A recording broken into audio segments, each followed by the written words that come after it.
Okay, this innovation is called PUTRAFIZIK Go mobile application.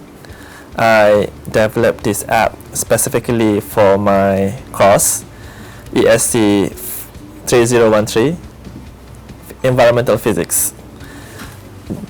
So what happens is that in my class, my students, my goal is to make sure my students understand concepts in physics, because I'm teaching physics.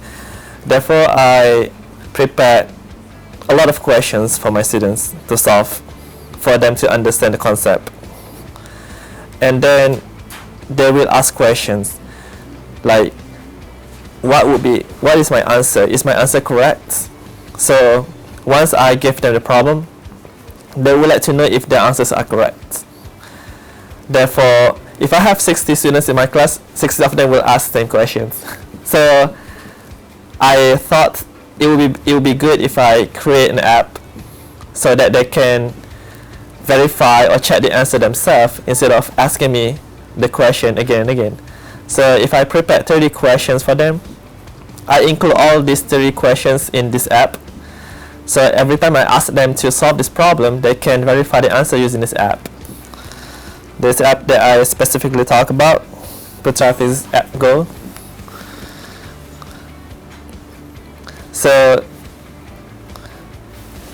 there are 7 topics that I cover in my course, and the students can just click the topic, and then they can find the problems inside this app, and then they can try to answer this question by clicking the answer here. So if the answer is incorrect, the app will tell the students the answer is incorrect. And if the student get the right answer, the app will also tell the students the answer is right. So that way, they can independently learn physics and solve the problems themselves instead of relying on me too much in my class.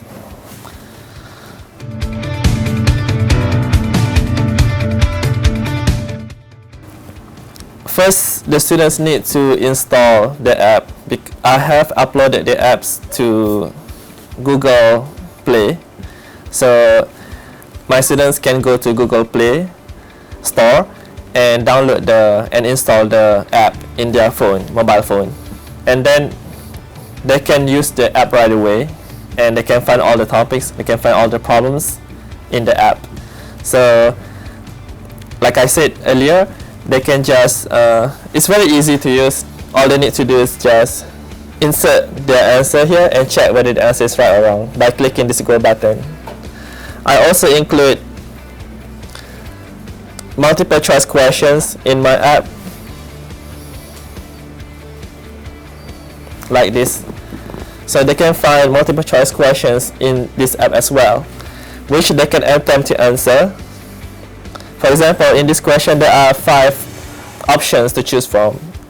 So they can click one, and then at the end of the page, here at the bottom of the page, they can find this button which says check your answer, which they can click, and this app will tell the students whether the answer is right or wrong. If the app tells them the answer is wrong, they can go back to their answer and check whether the answer is right, or they can attempt another time, give it another attempt, and then they can continue to do the same thing until they get everything right. So in addition to that, I also include crossword puzzle in my app, just for the fun of it, just to give my students something to kill their time, maybe while they are waiting for the bus. So they don't just waste their time waiting for the bus, they can try to play this crossword puzzle to help them understand physics better.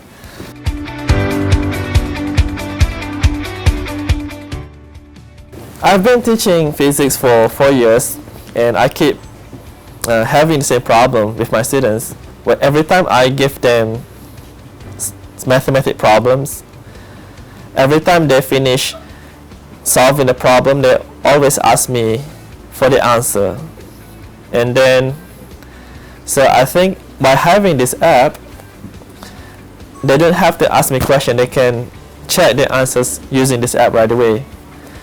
But before I create this app, I talked to a lot of lecturers, especially lecturers at the Faculty of Computer Science, and they gave me several ideas.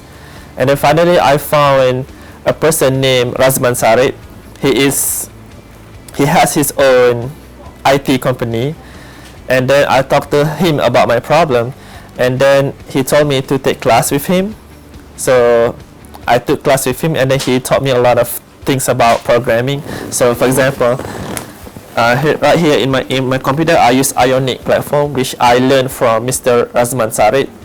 And then by using this program, this software is called Atom. And then so I use this software to develop this app using Ionic and Cordova platform. So the inspiration actually came from many different sources, different people, for creating this app. I also found a lot of apps on Google Play Store, but I found out that none of these apps actually serve the specific purpose that I'm looking for. So that's why I create my own app, because I have my own specific goal to achieve.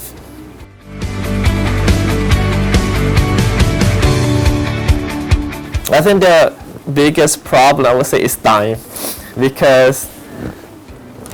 and also the required specific skills required to develop this app. So I actually, personally, I spent about 2 years looking for the right person to teach me, looking for the right opportunity to learn about developing mobile app. I finally found the opportunity last year around August, and then that's when I met Mr. Razman Sarit, and so I spent 5 days just to learn how to create this app.